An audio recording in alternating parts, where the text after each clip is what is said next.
तमिलनाडु के मुख्यमंत्री स्टालिन के बेटे और करुणानिधि के पोते उदयनिधि का यह कहना है कि सनातन धर्म को खत्म कर देना चाहिए। इसका मतलब सनातन धर्म खत्म हो जाए तो क्या होगा? तमिलनाडु में क्रिश्चियनिटी बढ़ेगी, इस्लाम बढ़ेगा। उस क्रिश्चियनिटी को बढ़ाने की बात कर रहे हैं जो सभी इंसान को एक समान नहीं मानता, जो महिला पुरुष को एक समान नहीं मानता, जो दूसरों के प्रति भेदभाव सिखाता है। उस क्रिश्चियनिटी का सपोर्ट कर रहे हैं जहां पे दोनों फिरकों के लिए चर्च अलग अलग होता है।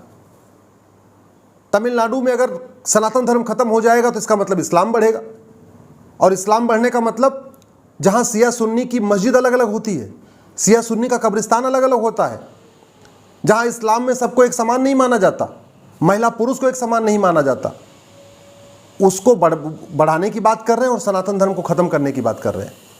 कभी भी करुणानिधि के परिवार के लोगों ने आज तक घूसखोरी खत्म करने की बात किया, जमाखोरी खत्म करने की बात किया, मिलावटखोरी खत्म करने की बात किया? तमिलनाडु में करुणानिधि का परिवार इतने दिन से राज कर रहा है। पूरा परिवार, पूरा खानदान पॉलिटिक्स में है। करुणानिधि थे, उसके बाद स्टालिन मुख्यमंत्री हैं, अलागिरी पॉलिटिक्स में है, मारन पॉलिटिक्स में है, कनिमोझी पॉलिटिक्स में है, दयानिधि पॉलिटिक्स में है, उदयनिधि पॉलिटिक्स में है, अरुणनिधि पॉलिटिक्स में है। पूरा खानदान पॉलिटिक्स में भरा हुआ है। कोई सांसद है, कोई विधायक है, पहले कोई केंद्र में मंत्री था, कोई मुख्यमंत्री, कोई राज्यसभा में, कोई लोकसभा में, पूरा खानदान पॉलिटिक्स में। लेकिन तमिलनाडु में कोई एक जिला आप बताइए जिसको करुणानिधि का खानदान भ्रष्टाचार से मुक्त कर पाया हो। करुणानिधि के खानदान के लोग घूसखोरी खत्म करने की बात नहीं करते, जमाखोरी खत्म करने की बात नहीं करते, मिलावटखोरी खत्म करने की बात नहीं करते, कालाबाजारी खत्म करने की बात नहीं करते। करुणानिधि के खानदान के लोग कभी भी अवैध निर्माण रोकने की बात नहीं करते। सड़क के किनारे अवैध मदरसे बन रहे हैं, अवैध मस्जिद बन रही है, अवैध मज़ारें बन रही हैं, अवैध कब्रिस्तान बन रहे हैं, अवैध दरगाहें बन रही हैं, अवैध चर्च बन रहे हैं। लेकिन कभी भी करुणानिधि के खानदान में कोई एक व्यक्ति आप बताइए जिसने कभी इसके खिलाफ बोला हो। हाँ, सनातन धर्म खत्म होना चाहिए, ये करुणानिधि के खानदान का अल्टीमेट टारगेट है, जिसको अभी बोल दिया उदयनिधि ने, हाँ खत्म कर देना चाहिए। तमिलनाडु में अपराध बढ़ रहा है, भ्रष्टाचार बढ़ रहा है, किडनैपिंग बढ़ रही है, दहेज हत्या बढ़ रही है, SC ST के मुकदमे बढ़ रहे हैं, कन्वर्जन इतना तेजी के साथ बढ़ रहा है, काला जादू अंधविश्वास फैल रहा है।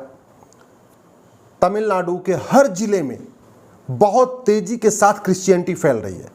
तमिलनाडु के हर जिले की डेमोग्राफी बदल रही है। अगर आप डिस्ट्रिक्ट वाइज देखिए तो जितने भी जिले हैं तमिलनाडु के, आपका अरियालूर, चेंगलपट्टू, चेन्नई, कोयम्बटूर, कुडालोर, धर्मापुरी, डिंडीगुल, ईरोड, कलाकुर्ची, कांचीपुरम, कन्याकुमारी, करूर, कृष्णागिरी, मदुरई, मयिलादुराई, हर जिले में रोहिंग्या घुसपैठ हो रही है, बांग्लादेशी घुसपैठ हो रही है, क्रिश्चियनिटी फैल रही है, इस्लाम फैल रहा है, तमिल कल्चर खत्म हो रहा है, तमिल रीति रिवाज खत्म हो रहा है, तमिल व्यवहार खत्म हो रहा है, तमिल भाषा कमजोर हो रही है। लेकिन करुणानिधि के खानदान के लोग कभी इसके खिलाफ नहीं बोलते। हाँ, उनको सनातन धर्म खत्म करना है, उनको भगवान शंकर का अस्तित्व खत्म करना है, भगवान विष्णु का अस्तित्व खत्म करना है, उनको शैव को खत्म करना है, उनको वैष्णव को खत्म करना है, सनातन धर्म को खत्म करना है, हिंदू धर्म को खत्म करना है। तमिलनाडु में नागपट्टनम, नमक्कल, नीलगिरी, पेराम्बलूर, पुडुकोटाई, रामनाथपुरम, रानीपेट, सलेम, शिवगंगाई, तेनकासी, तंजावुर, थेबी, थुथुकुड़ी, तिरुचिरापल्ली, तिरुनेलवेली, तिरुपथुर, हर जिले की डेमोग्राफी बदल रही है। बहुत तेजी के साथ डेमोग्राफी बदल रही है। रोहिंग्या आके वहां बस रहे हैं, बांग्लादेशी आके बस रहे, नई नई मदरसे बनते चले जा रहे हैं, चर्च बनते चले जा रहे हैं, मिशनरी स्कूल फैलते चले जा रहे हैं, कब्रिस्तान अवैध बनते जा रहे हैं, मज़ारें बनती जा रही हैं, दरगाहें बनती जा रही हैं, इस्लाम इतना तेजी के साथ फैल रहा है। तो अगर सनातन धर्म खत्म हो जाएगा तो करुणानिधि के परिवार को ये भी बताना चाहिए, स्टालिन को, मारन को, दयानिधि को, सबको ये बताना चाहिए, उदयनिधि को, कि आखिर वो इस्लाम को बढ़ाना चाहते हैं तमिलनाडु में या क्रिश्चियनिटी को बढ़ाना चाहते हैं। वो नागालैंड, मेघालय, मिजोरम जैसा एक क्रिश्चियन स्टेट बनाना चाहते हैं तमिलनाडु को, या कश्मीर जैसा एक इस्लामिक स्टेट बनाना चाहते हैं। आखिर चाहते क्या है वो? तमिलनाडु में तिरुपुर, तिरुवल्लूर, तिरुवन्नमलाई, तिरुवरूर, वेल्लोर, विल्लुपुरम, विरुधनगर, पूरी तरीके से डेमोग्राफी बदल रही है। तमिल रीति रिवाज कमज़ोर हो रहा है, तमिल भाषा कमज़ोर हो रही है, तमिल कल्चर कमज़ोर हो रहा है। और तमिल का मतलब सनातन कल्चर, तमिल कल्चर कमज़ोर होने का मतलब सनातन कल्चर खत्म हो रहा है। इसलिए मैं तमिलनाडु की जनता से निवेदन करता हूँ, इनके झांसे में मत आइए, इनके खिलाफ आवाज़ उठाइए। हमारे पूर्वजों ने बड़े मुश्किल से सनातन संस्कृति को बचाया था, नहीं तो मुगलों ने ख़त्म कर दिया होता। हमारे पूर्वजों ने 500-700 साल तक लगातार अंग्रेज़ों को झेला, मुगलों को झेला, उसके बाद हमें बचा के रखा। पूर्वजों के कारण आज की डेट में हमारी माताएं बहनें सिंदूर लगाती हैं, गजरा पहनती हैं, मंगलसूत्र पहनती हैं, रक्षा हम लोग पहनते हैं, जनेऊ पहनते हैं, सब कुछ करते हैं। लेकिन ये ओटजीवी और नोटजीवी नेता, खास तौर पे जो करुणानिधि का खानदान है, जिसके पास हजारों करोड़ की अवैध संपत्ति है, हजारों करोड़ की बेनामी संपत्ति है, काला धन है, आय से अधिक संपत्ति है, वो कास्ट के आधार पे बांट के, रिलीजन के आधार पे बांट के, लैंग्वेज के आधार पे बांट के सनातन संस्कृति को खत्म करना चाहता है। दुर्भाग्यवश अभी भी जिसने बोला सनातन धर्म को खत्म करेंगे, उसकी इतनी हिम्मत नहीं है कभी ये कह दे हम इस्लाम को खत्म करेंगे। करुणानिधि के परिवार में किसी की हिम्मत नहीं है कह दे कि हम क्रिश्चियनिटी खत्म करेंगे।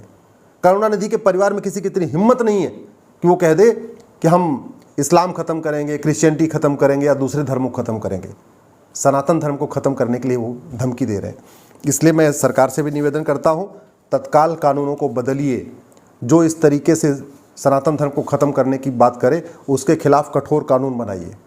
ये जो परिवारवाद है, इसको ख़त्म करने के लिए विधायक बनने के लिए, सांसद बनने के लिए एक ऑल इंडिया लेवल पे टेस्ट करिए।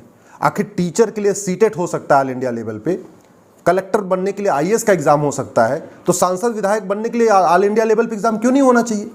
पार्षद प्रधान बनने के लिए एग्ज़ाम क्यों नहीं होना चाहिए? ये सांसद विधायक बनने के लिए मिनिमम क्वालिफिकेशन क्यों नहीं सेट होनी चाहिए?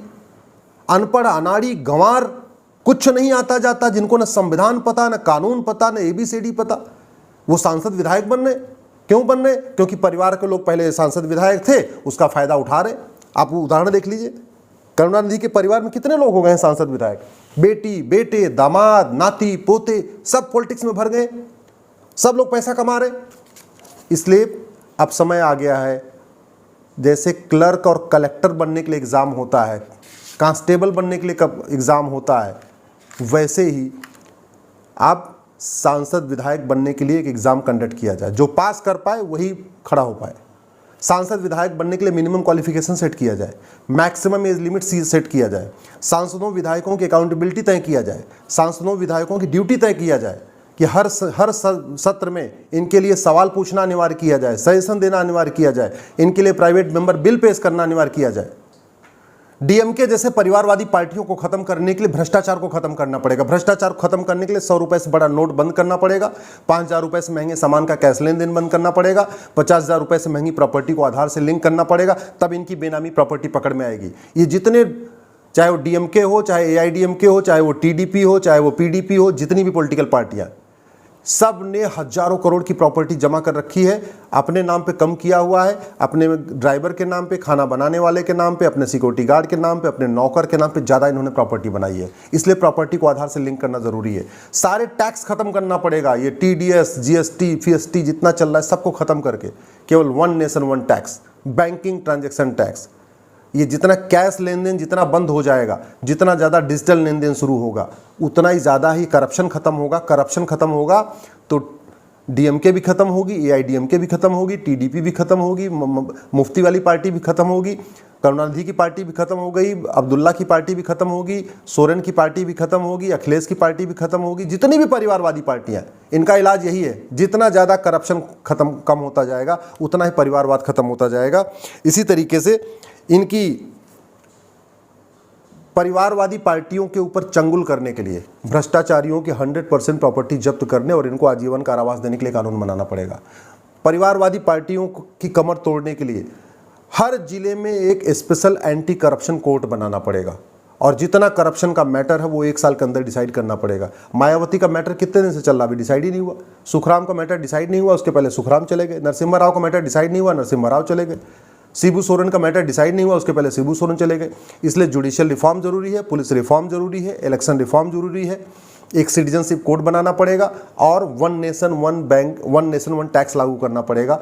भ्रष्टाचार भी खत्म होगा, परिवारवाद खत्म होगा। परिवारवाद खत्म होगा तो ये सनातन धर्म को धमकी देने वाले अपने आप मिट्टी में मिल जाएंगे। इनके लिए कुछ नहीं करना होगा।